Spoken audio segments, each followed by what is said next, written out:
Bella, bentornati su Real Napoli Football. Ragazzi, pensavate che mi fossi dimenticato e invece no. Eccoci qua con la classifica marcatori della scorsa season, fase 3, che è stata veramente complicata per me, dato che ho dovuto affrontare un trasferimento di casa, quindi ho giocato veramente poco. Infatti, come vedrete, diciamo la classifica marcatori è un po' più scarna, i giocatori hanno segnato meno gol, ma la facciamo ovviamente uscire lo stesso, la classifica marcatori, e l'aggiornamento chiaramente della classifica marcatori all time, che andremo a vedere fra pochissimo. Ragazzi, chiaramente non vi dimenticate di seguirmi se vi fa piacere, di lasciare magari un bel like anche al video e di farmi sapere se vi può interessare magari che io faccia dei video anche diversi, magari in cui parlo semplicemente del Napoli nella vita reale e non solo sui football. Ragazzi, in questa fase 3 purtroppo sono riuscito a mandare a segno solo 12 giocatori e il 12° posto è occupato da una piccola sorpresa in questa season, cioè nella scorsa season, di Zerbin con un gol stagionale. All'11° posto invece abbiamo Lobotka che ritorna a segnare e il suo unico gol stagionale. Al 10° posto quindi entriamo subito in top 10 con David Neres, 2 gol per lui. Al 9° posto invece andiamo con Pasquale Mazzocchi, 4 gol per lui in stagione. All'8° posto, ragazzi, Matteo Politano, che continua a faticare ma comunque mette a segno 5 gol nella scorsa season.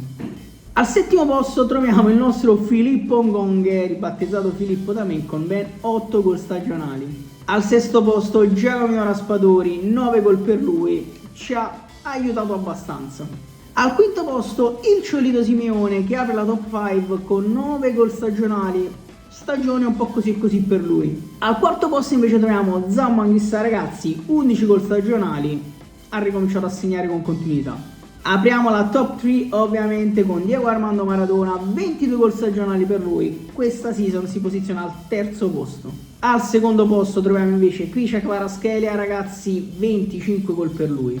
E al 1° posto, per la seconda stagione di fila se non erro, Romelu Lukaku, ragazzi, con 30 gol stagionali. Come detto, ragazzi, è stata una stagione un pochino particolare, ho giocato veramente poco, infatti come avete visto abbiamo Lukaku con 30 gol stagionali, che non sono tantissimi rispetto a quelli che ho fatto nella scorsa stagione. Siamo riusciti comunque ad arrivare a 1700 punti nella fase 3 a ridosso della divisione 1, nella prossima, cioè quella che sto già giocando praticamente, proveremo ad arrivare veramente finalmente di nuovo in divisione 1, ci proveremo con tutte le nostre forze. Nel frattempo godetevi la classifica all time dei marcatori del Napoli, ovviamente sui football.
Spero che vi sia piaciuta, spero che l'abbiate vista chiaramente tutto e che vi piacciono le statistiche come piacciono a me. Ci vediamo con questa tipologia di video al prossimo fine season, alla fine della divisione 4, della fase 4, sperando di arrivare in divisione 1